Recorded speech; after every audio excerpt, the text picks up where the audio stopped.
la une de l'actualité ce 3 novembre 2020, l'opposition ivoirienne a annoncé ce lundi qu'elle a créé un Conseil national de transition en vue de former un gouvernement de transition.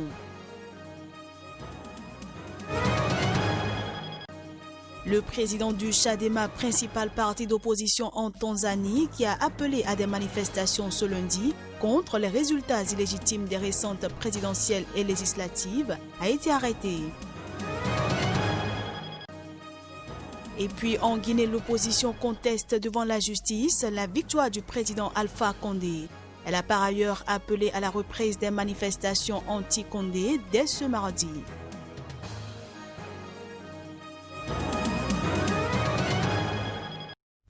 Voilà pour les titres, bienvenue à tous. Le président ivoirien Alassane Ouattara, 78 ans, a été élu pour un troisième mandat controversé sur le score fleuve de 94,27% des voix au premier tour. C'est ce que l'on peut retenir des résultats proclamés par la Commission électorale indépendante, CEI. Ont obtenu Alassane Ouattara 3 031 483 voix, soit 94,27%. Afi Nguessan Pascal, 31 986 voix, soit 0,99%. Bédier Kona Aimé Henri, 53 330 voix, soit 1,66%. Kwadio Kona Bertin, 64 011 voix, soit 1,99%. Est donc élu président de la République, M. Alassane Ouattara. L'opposition ivoirienne a annoncé ce lundi soir la création d'un conseil national de transition. C'est le candidat Pascal Affi N'Guessan qui l'a affirmé au nom de l'opposition. Ce conseil sera présidé par Henri Konan Bédié. En vue de former un gouvernement de transition, l'opposition ivoirienne a annoncé avoir créé un Conseil national de transition. C'est à l'issue d'une réunion de plus d'une heure entre les différents partis de l'opposition que Pascal Affi N'Guessan a annoncé la création du dit Conseil. Mais avant de faire cette annonce, le candidat du FPI a d'abord rappelé que les opposants ne reconnaissent plus Alassane Ouattara comme président de la République et que son maintien au pouvoir est susceptible de provoquer une guerre civile. Les partis et groupements politiques de l'opposition, après la parodie d'élection présidentielle du 31 octobre 2020, constatent la vacance de la présidence de la République de Côte d'Ivoire. Le pouvoir en place est l'organe électoral illégal, n'ont réussi à faire voter que 8% de l'électorat, malgré les bourrages d'urnes, toute autre forme de tricherie, d'agression et d'assassinat perpétrés contre les partisans de l'opposition. Présidé par l'ancien chef d'État Henri Konan Bédié, le Conseil national de transition se fixe pour mission de préparer un cadre pour l'organisation d'une élection présidentielle transparente et inclusive, ainsi que la mise en œuvre d'assises nationales pour la réconciliation nationale en vue du retour à la paix en Côte d'Ivoire. La réaction du parti au pouvoir n'a pas tardé, ce fut par la voix de son directeur exécutif. Adama Bitogo estime qu'il s'agit d'une démarche inacceptable. Il demande par conséquent au gouvernement de faire preuve de fermeté. Des détonations ont été entendues devant les résidences des chefs de l'opposition ivoirienne. Plusieurs habitants des quartiers où habitent ces leaders ont confirmé avoir entendu des explosions au coup de feu. 4 candidats déclarés perdants à l'issue de la présidentielle en Guinée, dont Cellou Dalein Diallo, ont saisi la plus haute juridiction du pays. L'objectif est de contester la victoire du président sortant Alpha Condé. Cellou Dalein Diallo, arrivé deuxième selon les résultats provisoires proclamés par la Commission électorale indépendante, dispose de preuves irréfutables que le scrutin a été entaché d'irrégularités, a déclaré son avocat Amadou Diallo. Ces preuves, qui n'ont pas été détaillées, doivent, selon l'avocat, permettre à la Cour constitutionnelle d'accéder à notre requête déposée dimanche. La dite requête concerne l'annulation du vote dans la région de Kankan, fief du président Alpha Condé dans l'est du pays, et la proclamation de la victoire dès le premier tour de Cellou Dalein Diallo, adversaire de longue date d'Alpha Condé. 3 autres des 12 candidats ont également introduit un recours selon une source au greffe de la Cour constitutionnelle. Il s'agit d'Ousmane Kaba, Ibrahima Abessila et Makale Traoré. La Cour en télétravail depuis ce lundi après qu'une de ses juges a contracté le coronavirus selon la même source, dispose d'un délai de 5 jours pour statuer définitivement sur l'issue d'une élection qui s'est déroulée dans un contexte très tendu, comme c'est souvent le cas dans ce pays d'Afrique de l'Ouest.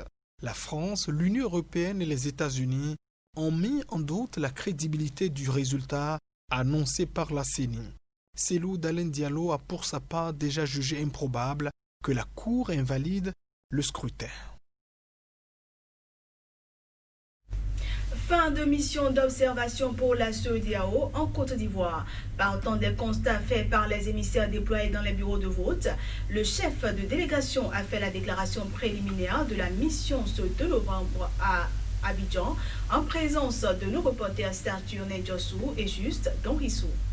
C'est l'heure du bilan pour la mission d'observation de la CEDEAO en Côte d'Ivoire. Depuis la campagne électorale jusqu'au déroulement du scrutin, tout un mécanisme avait été mis en place pour être témoin de tout.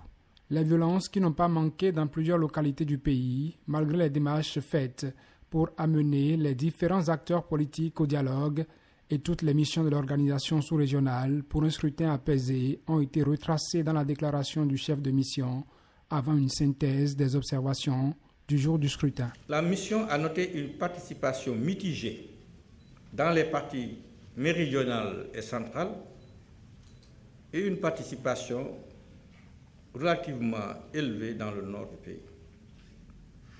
La mission a noté que les actes de violence observés pendant le processus électoral constituent une entrave à l'expression effective de la démocratie.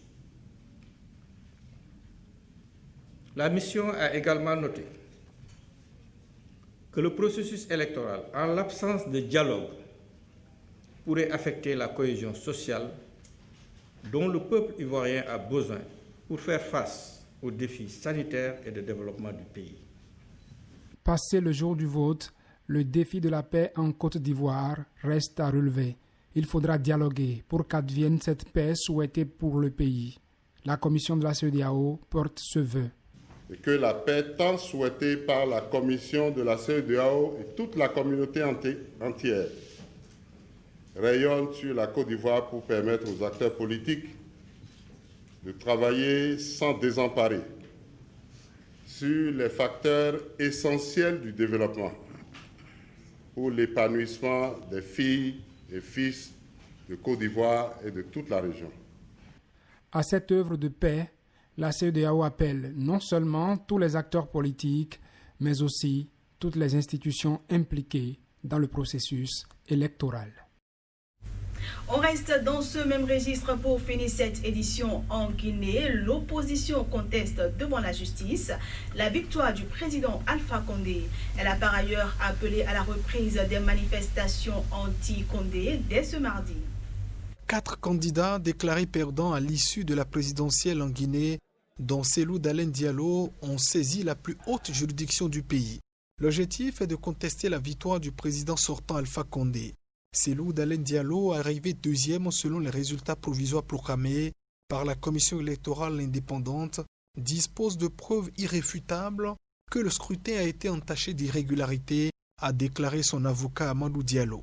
Ces preuves, qui n'ont pas été détaillées, doivent, selon l'avocat, permettre à la Cour constitutionnelle d'accéder à notre requête déposée dimanche. La dite requête concerne l'annulation du vote dans la région de Kankan, fief du président Alpha Condé dans l'est du pays, et la proclamation de la victoire dès le premier tour de Cellou Dalein Diallo, adversaire de longue date d'Alpha Condé. 3 autres des 12 candidats ont également introduit un recours selon une source au greffe de la Cour constitutionnelle. Il s'agit d'Ousmane Kaba, Ibrahima Abessila et Makale Traoré. La Cour, en télétravail depuis ce lundi après qu'une de ses juges a contracté le coronavirus selon la même source, dispose d'un délai de 5 jours pour statuer définitivement sur l'issue d'une élection qui s'est déroulée dans un contexte très tendu, comme c'est souvent le cas dans ce pays d'Afrique de l'Ouest. La France, l'Union européenne et les États-Unis ont mis en doute la crédibilité du résultat annoncé par la CENI. Cellou Dalein Diallo a pour sa part déjà jugé improbable que la Cour invalide le scrutin. Et voilà, mesdames, messieurs, ce sera tout pour cette édition que je vous remercie d'avoir suivi.